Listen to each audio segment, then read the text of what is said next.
Okay, now we come to chapter 5, section 5.3, association in categorical variables.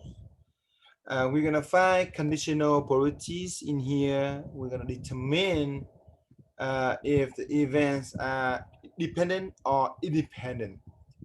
We're going to use probabilities to determine if an association may exist between categorical variables. Okay, now let's talk about association between categorical variables. Please spend about like 1 minute to take a look at the table down here, which show about marital status and educational level for a random sample. Please pause my video and try to take a look at that for about 2 minutes.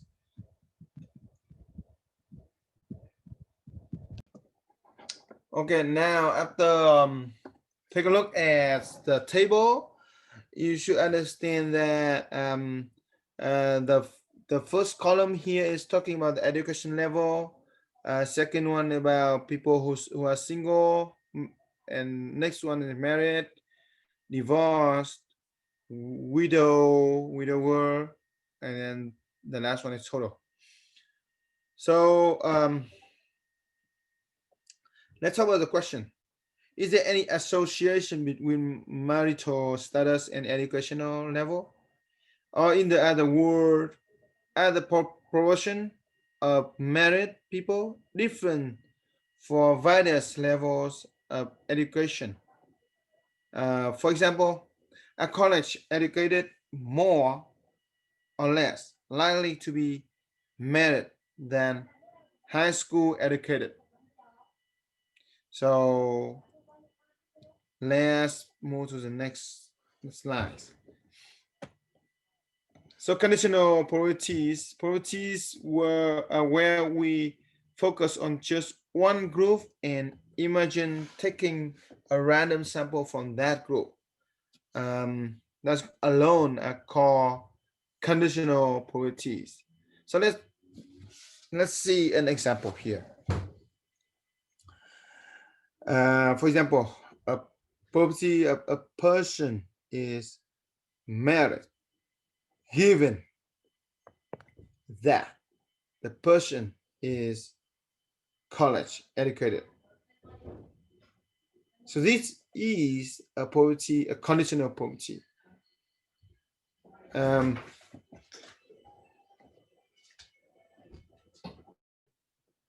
So in here, you're actually talking about, firstly, you are talking about the person is college educated. And then you're looking for, from them, you're gonna looking for a person is married, right? Similarly, for example, that a person, property of a person is single, given that the person's highest education level is high school. So you firstly have to look at the person's highest education level is high school, and then from these people you're going to look for the people, for the person is single. All right, okay, so let's move. So what's the difference between given that and right? So for the probability that if I am looking for a probability that married and college educated, it would use the number in the intersection of married and college. Okay, and if I say like probability of married given that, so that the college educated, will focus solely on the number of college educated and count the number in that group who are married. So So look like for the first property, the total outcome will be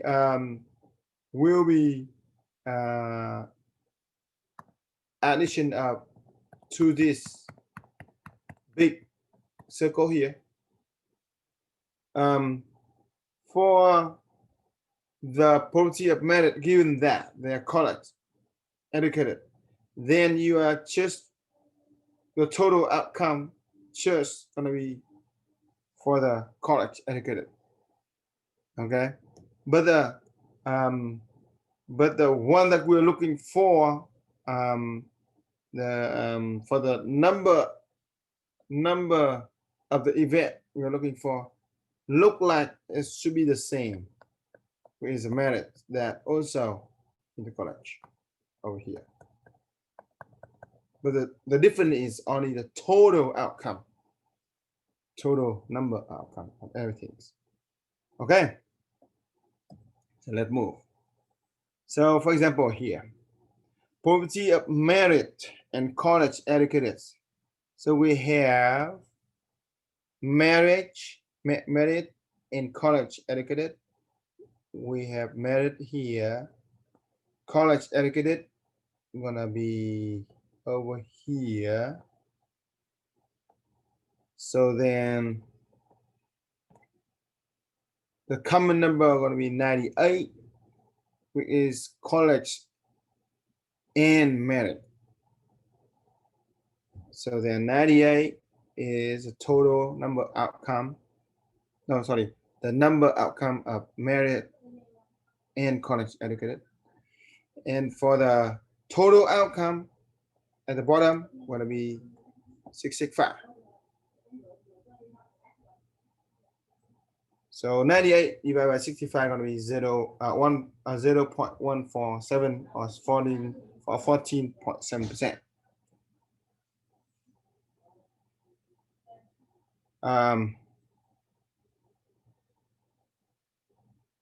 So now, if I'm talking about the poverty of the people merit given collect educated, then the denominator, which is a total outcome right now, is a total of college educated only, which is a given, right? So we look at the total of the college educated here. So then you have 143. And for the top, we're going to be the outcome of the number outcome of merit and college educated, which is the same as the merit and college educated here. So you're just looking for the common number in between college and merit, 98. Okay, so let's move to the next page here to see the explanation from the guide note. So they say we only focus on the college educated group for our total, and from this group, find the number who are merit. So what does that mean? They focus on this, and then we come back to find the number who are merit. So I know that we have 98 merit. Okay, so that's going to be 98 over 143, and that's equal to 0.685. It's 68.5%. All right. Now, what's the notation for the conditional probability? To write probability of merit given that he or she is college educated, we're gonna write P parenthesis married like a dash. Dash here mean given. Okay, given college educated. And in general, if you write, you can write as P of A given B over here. Right? It means that find the probability that event A occur given that event B has occurred. Okay.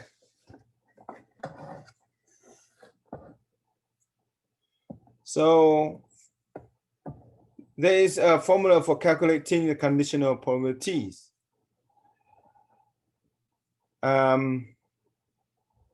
One can calculate conditional probability from tables by isolating a group from which you are sampling, as we did in the previous example. So conditional probabilities can also be calculated by using the formula down here. It's helpful in case where you do not have complete information. So this is formula. It's called like probability of A given B will be equal to probability of A and B divided by probability of B. Okay, let's see how can we apply this. Okay, come back with the example. Let's isolating the sampling group. Find the probability of merit given less high school. So firstly, you need to isolating the sampling group. What is sampling group right now? Which is total of less high school is 1 to 5. You need to find the total outcome of the given event first, which is a less high school. So less high school over here, total is 125. And we look for from that group to look for the people who are merit. So look back the merit here, you know that is 70 for the people who are less high school and merit. So totally it's going to be, I mean, the probability going to be merit going to be 70 over 125 is 0.56.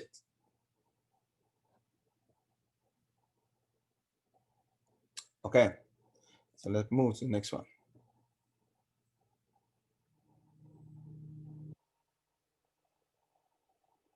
Okay, so now we're gonna try to use formula from the formula that we learned. We need to find the probability of merit given less high school going to be probability of merit and less high school divided by probability of less high school. So firstly, let's look for probability of merit and less high school, the top one. So you should remember that for probability of merit here, less high school is here. So the intersection one is 70. You divide by for the total of everything. So that's going to be 70 over 665. So if you remember the word and, the probability of the and, right? And now we just look for the less high school. Okay, less high school. Let me clean this up. For the less high school, how many people the less high school go to here? Okay, you see that is 125. So it's gonna be 125 on the top, and then divide by total here, 665. Okay, now just plug back. You know that this is for the top and this is for the bottom. And plug back, you're gonna have the probability of merit given less high school gonna be 70 over 65 divided by 125 over 65. And I'm gonna write out up here 70 over 665 and then divide 125 665. So instead of using fraction, big fraction, I'm gonna write division. So in order to do the division in fraction, you can change it to become multiplication with the reciprocal of the second fraction. So you have 70 over 665 multiplied by 665 over 125, and then you cancel the 665 because they are common factor between top and bottom. And now you're gonna have just 70 divided by 125, and that's gonna equal to 0.56. Okay, so that is a way to use a formula in this example. So let's go ahead and move to the next slide. So in here we talk about independent event. The variable or event that are not associated are called independent events. And two events are independent if knowledge that one has happened tells you nothing about whether or not the other event has happened. In symbols, A and B are independent event, means probability of A given B going to be equal to probability of A. Easily, if you're pretty sure, if you're sure that it is independent event, then probability of A given B just going to be equal to probability of A. Because in here there's no there's no effect from B to A at all. There's no you don't need the given for event B. So then event A just probability of event A can be just going to be equal to event A alone. All right. So let's take a look at the example 5 here. Suppose a card is drawn from a standard deck of playing card. At the event, the card is a cloud and the card is black independent. So we know that probability of card is a cloud gonna be equal to how many card is a cloud? We know that is 13. Total outcome for card is club is 13, and you have divided total cards you have is 52, right? And for the card is black is 26 over 52 because we have like half of them is black. All right, and now probability of card is a club given card is black gonna be equal to 13 out of 26. So you understand that card is club is 13, right? You have 13 card that is a club. And how many card is black? 26. Right? So that is the thing that for probability conditional probability in here. All right. So and note that there are 26 black cards, and of which we have 13 clubs. Now, take a look at the probability of car is club over here, 1-4. Is that going to be equal to the conditional probability car is club given car is black? No. 1-4 not equal to 1/2. So then the event are not independent. And the event are associated, or we call dependent. So let's move to example 6 here. Same table, but now we're talking about other event. Person selected has a high school education, and person selected is divorced, independent. So here is divorce. Select as high school education. So high school education is here. Are they independent? So we know that probability of high school given divorce. What is it gonna be? So we have to look for the divorce total. Divorce total is 84. So put 84. And in this 84, we're looking for the people who are in high school. So where is in high school? 59. So put 59, right? So 59 over 84, going to be 0.7 something. Now, in order to find another probability, so then we can compare and determine if it's independent, you have to look for the event that not given, which is high school. So probability of high school gonna be take the total of the high school people divide by total of everyone.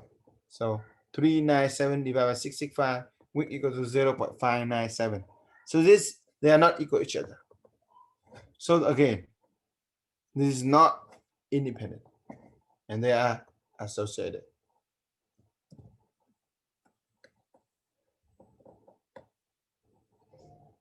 Now let's talk about probability n.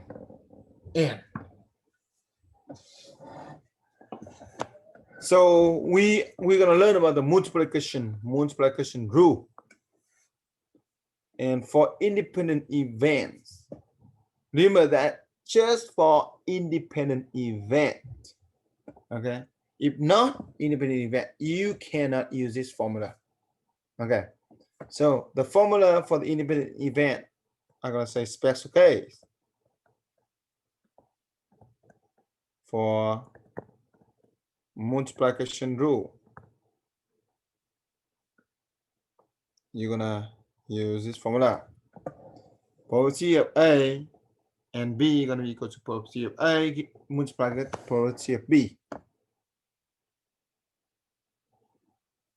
So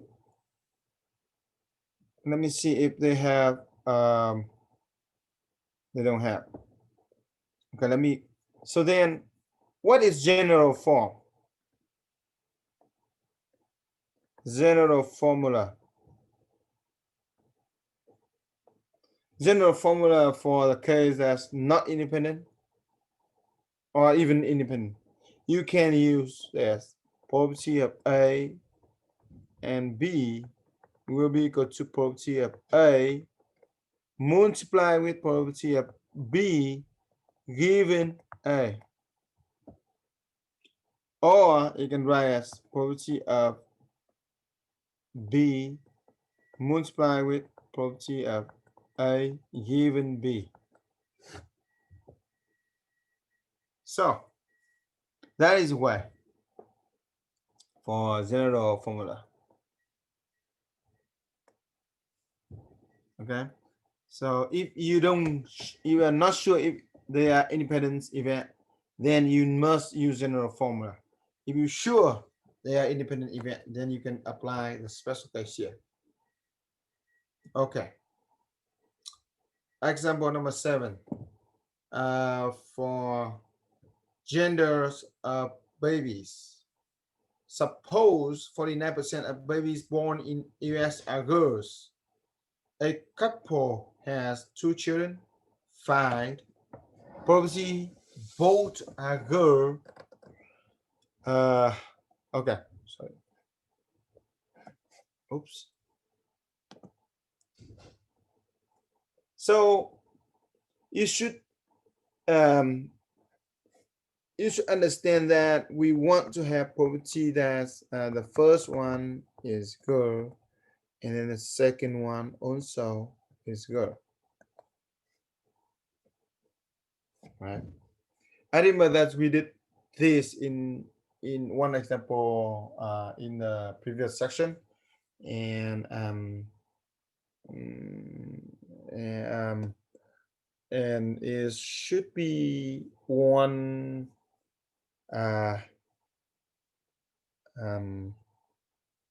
however, this is using support 49%. Okay, never mind. You must depend on this percent to do this problem. Okay, so for the first is a girl and the second is a girl,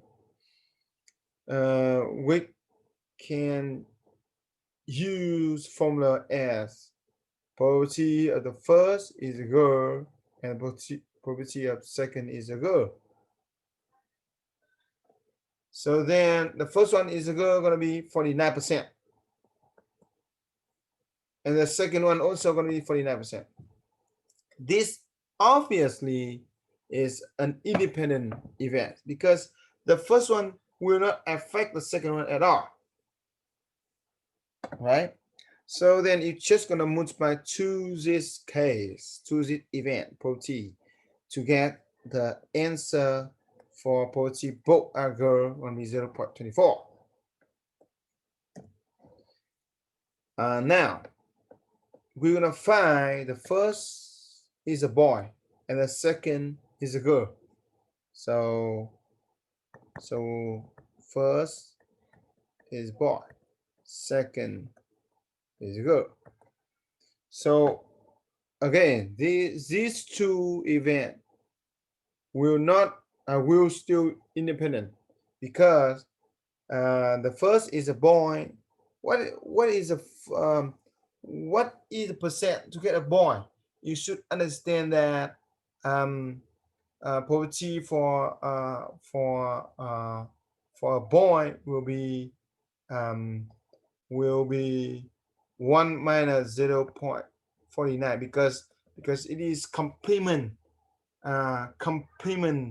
of the probability for a girl, and you multiply with the second is a girl with 0.49, right? And now if you take 1 minus 0.49, it's going to be equal to 0.51, and you multiply with 0.49, and now you get 0.499. Going to be the answer for first one is boy and second is girl. Okay. Example number 8. According to Wall Street Journal surveys, 70% of consumers prefer to shop online rather than in person at their favorite retailer. Suppose 3 consumers are randomly selected with replacement from population of consumer. What is probability that all 3 prefer to shop online? What is probability that none prefer to shop online? And then 3, what is probability that at least one prefers to shop online? So let's see. Remember that if you need to read it, please pause my video and read it until you understand, and then we're gonna move to the next page. Okay, So the first question is we are looking for the probability that all three prefer online, and remember that each of them have 70%. Okay, so all three prefer the shop online. That means you need to multiply. You need to have like first prefer online, and second prefer online, and third prefer online. Then you multiply, and then you know that the first one is going to be 0.7. You multiply with the second one, is the first, is second, and multiply with the third one, and that's going to be 0.343. And remember that's because the consumer answer will not affect the probability of the next consumer, right? So then these are independent events, and we can apply the multiplication, I'm gonna say special multiplication rule in here. All right. Now, for two, probability of none prefer online. None prefer online, what does that mean? You need to have first turn up prefer online, which means in person. So that's going to give me 1 minus 0.7, that for the first one. And you multiply with, and use a, oops.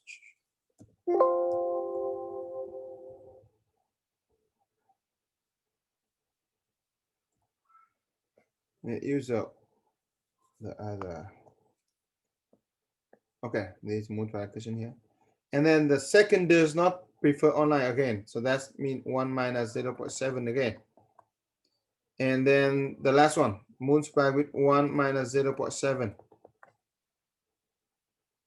So then you're going to have 0.3 times 0.3 and times 0.3, and that's going to equal to 0.027. Clear? All right. So 3. What's the problem number 3? Number 3, we're looking for the probability that at least, okay, remember that word at least. At least say we have at least 20 students is female. So then it could be 19, it could be 18, it could be 17, and something else, but it has to be less than 20.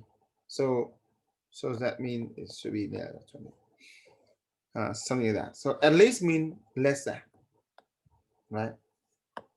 So, and the probability that at least one prefer, no, sorry, oh my goodness, at least mean greater than.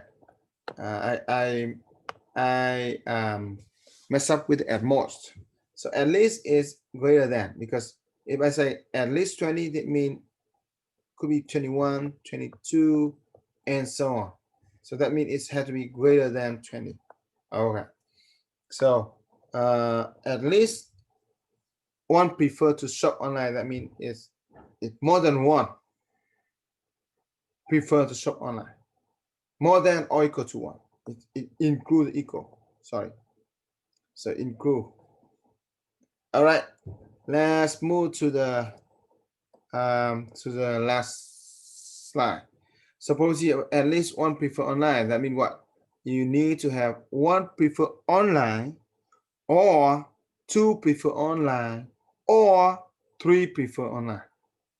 So for this problem, you could calculate the probability for each of the event. What does that mean? It could be like probability of only one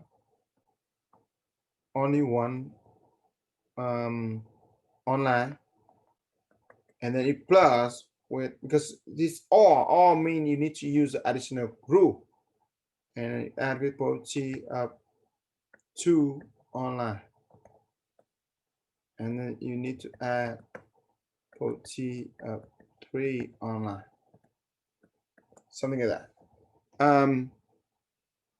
Because in order to certify it, you can You can do by this way. However,